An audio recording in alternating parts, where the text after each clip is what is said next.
Hello, guys. Welcome you all to Vedora, the aura of knowledge and the radiance of wisdom. Beginning with the chapters of anatomy, bones of upper limb deals with the major bones present in our upper limb. So, this PPT I have made it in a very crisp format so that it is easy for you all to grasp the things just by the diagrams which I have already posted in the previous video. That is the easy way of studying anatomy and keeping the memories of the concepts for a long time. Okay, so beginning with the chapter, the first bone in our upper limb is clavicle. This is a long bone which lies horizontally in our body, which is an exception. So all long bones are vertically placed. This is only the one horizontally placed, and it is a curved bone. It is also called as a beauty bone. And moving on with the parts, it has two ends and one shaft. The two ends are the medial or the sternal end, which forms the sternoclavicular joint, and the next end is the lateral or the acromial end, which forms the acromioclavicular joint. Then on shaft, we have the medial 2/3 and lateral 1/3.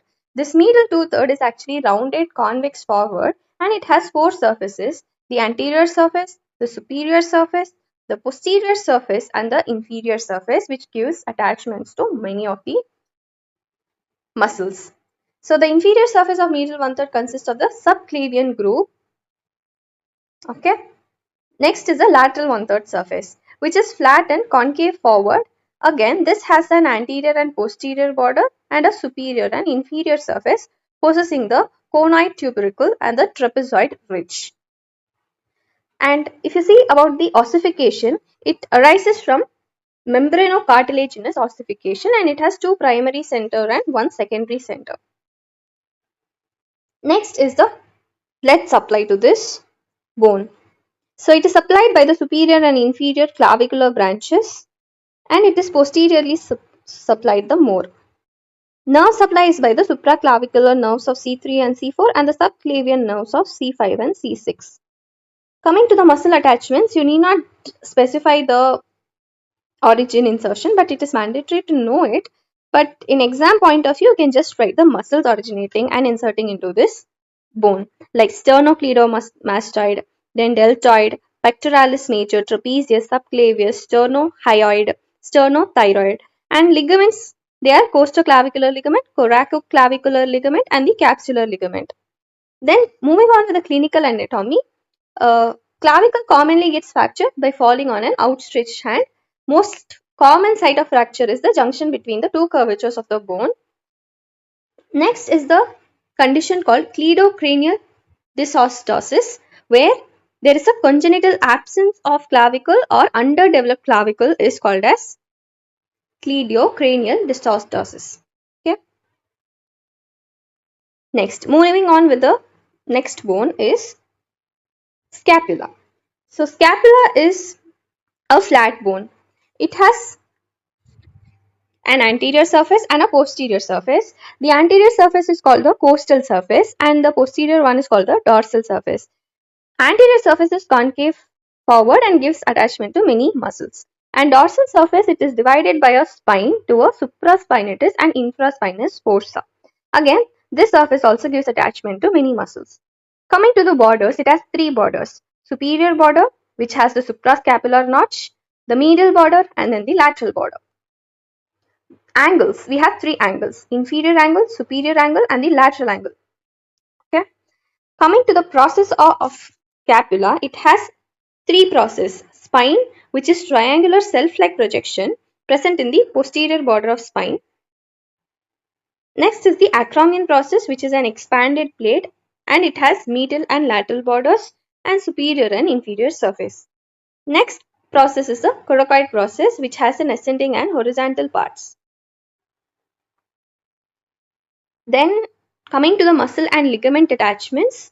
So supraspinatus, infraspinatus are the muscles in the dorsal surface. And then teres minor, teres major, subscapularis. Then you have trapezius, deltoid. All these muscles are giving attachments on the scapula. Moving on with the clinical aspect. So scapula It is a rare bone of getting fractured. We have winging of scapula where the long thoracic nerve gets injured and the person develops a hump-like structure in the back. Next is shoulder dislocation. Here scapula is involved, and rotatory cuff injury. Again the scapula is involved there. So the next bone is the humerus. So this is a long bone. It has three parts: the proximal end, the distal end, and the shaft. So parts of humerus, we have the upper end, which is called the head, and it is having a neck, the greater tubercle, the lesser tubercle, and between them we have the intertubercular sulcus. Then coming to the shaft, it is a cylindrical in upper half and triangular in the lower half. It has three borders: anterior, medial, and lateral border, and three surfaces: anteromedial, anterolateral, and posterior surface. Then we have the lower end, which has two epicondyles, the medial epicondyle and the lateral epicondyle.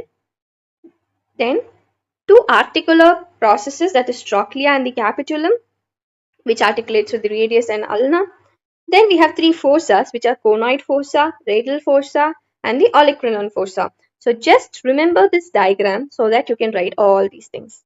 Yes, if you know the diagram in a very perfect way, then you need not worry about the theory. But one thing I would like to suggest, that first go through your textbook. Okay, read everything line by line once. Then you just draw the diagram in a perfect manner. Then label it. Then again you read and see. You will never forget that concept. Okay. Next is the shaft of humerus. As I told, it has three borders: anterior border, medial border, which has the medial supracondylar ridge, and the medial intermuscular septum. Then we have the lateral border. Again, this also consists of the supracondylar ridge and the lateral intermuscular septum. And in anteromedial surface, it has the nutrient foramen. Okay. And in anterolateral surface, this bone has the deltoid tuberosity. In posterior surface, it has a groove called the radial groove where the radial nerve passes. The head of humerus, actually it is globular and 1/3 of the sphere, which forms the shoulder joint. Coming to the lesser tubercle, it is a small anterior projection, whereas greater tubercle is a large lateral projection. This intertubercular sulcus, it forms the medial lip, floor, and lateral lip, where three most important muscles come, that is teres major, latissimus dorsi, and pectoralis major gets inserted. This intertubercular sulcus is also called as bicipital groove. Okay. Next, moving on to the muscle attachments of humerus, it gives attachment to deltoid, pectoralis major, latissimus dorsi, teres major, and biceps brachii, and two ligament, capsular ligament and coracohumeral ligament, between the scapula and the humerus. Blood supply, it is supplied by the anterior and posterior circumflex humeral arteries and profunda brachii artery. Nerve supply by the axillary nerve, that is surgical neck, to the surgical neck, and radial nerve is related to the spiral groove, and musculocutaneous nerve to the anterior compartment of the shaft. Clinical features of humerus. This includes any injury in humerus may disturb the nerve supply of axillary nerve, radial nerve, and ulnar nerve, as these are passing in the surgical neck and radial groove and also in the medial epicondyle of the humerus. So common site of fracture is surgical neck, shaft, and supracondylar region.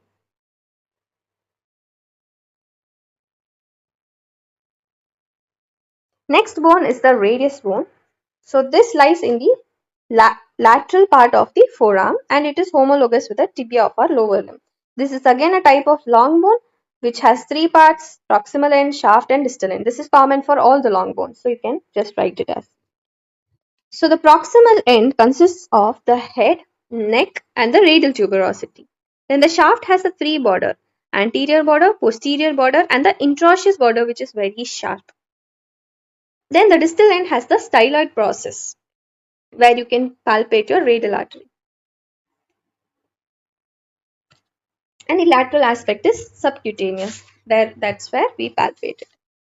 So in detail, the head is actually a disc-shaped structure which articulates with the capitulum and the radial notch of the ulnar and the annular ligament.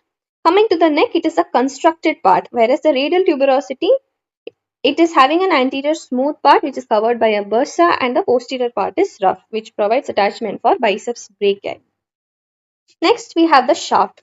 So, shaft has an anterior border and posterior border and the medial border, which is the sharpest border. And this bifurcates inferiorly into enclose a triangular area. Coming to surfaces, the anterior surface has the nutrient foramen, the posterior surface, then the lateral surface. The lower end in its has the 5 surfaces. Anterior surface, which has a ridge-like structure.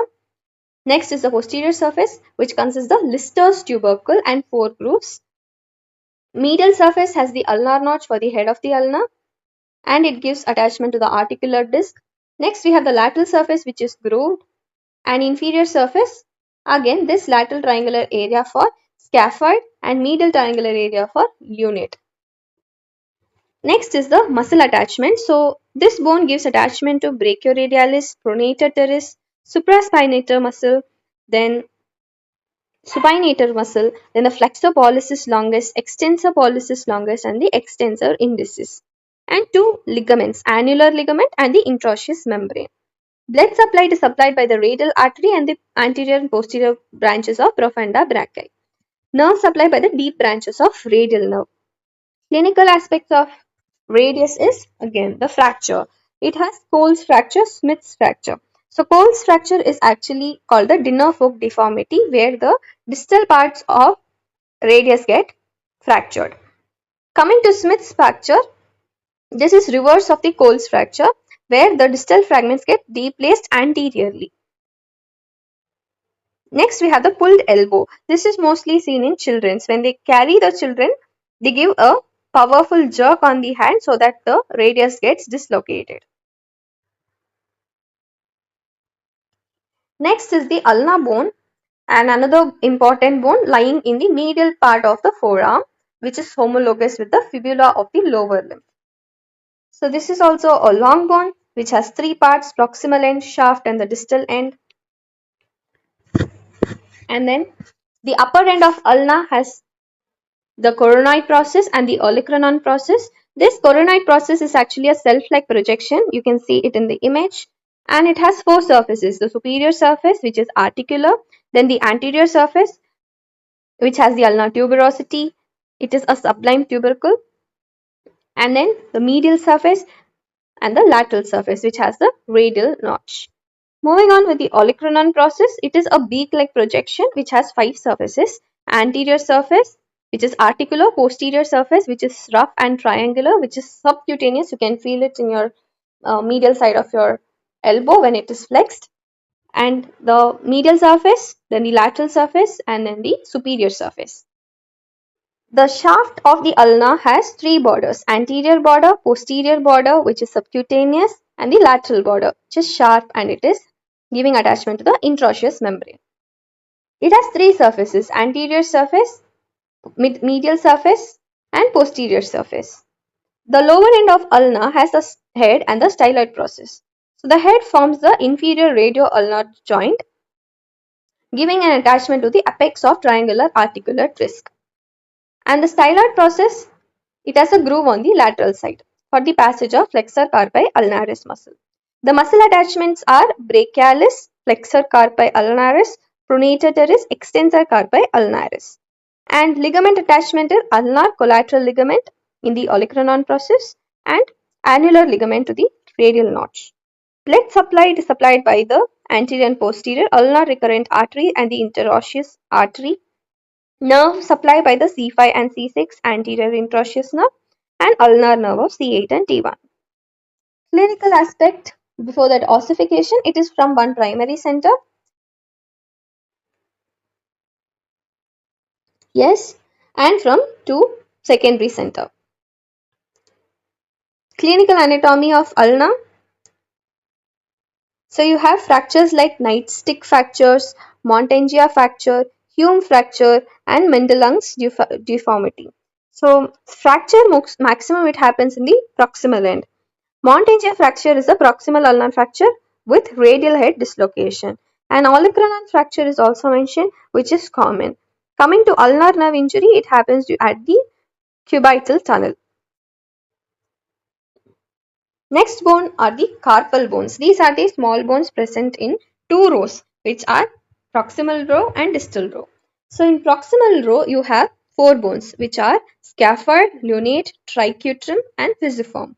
Whereas in distal row, you have trapezium, trapezoid, capitate, and hamate. Yes. So these bones are 8 in numbers, arranged as 4 4.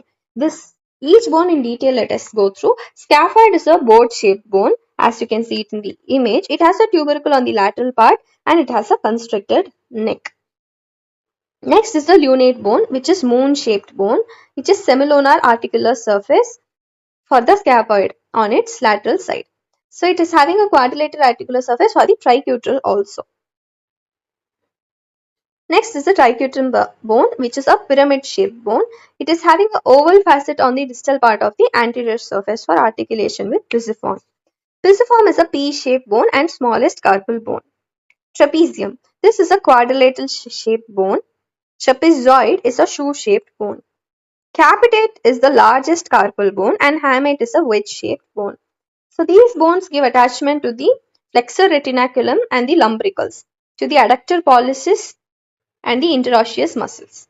It gives attachment to various ligaments also, like radiocarpal ligaments, intercarpal ligaments, carpometacarpal ligament, transverse carpal ligament, etc. Coming to the blood supply, it is supplied by the radial and ulnar arteries and the carpal arches, which is an anastomosis.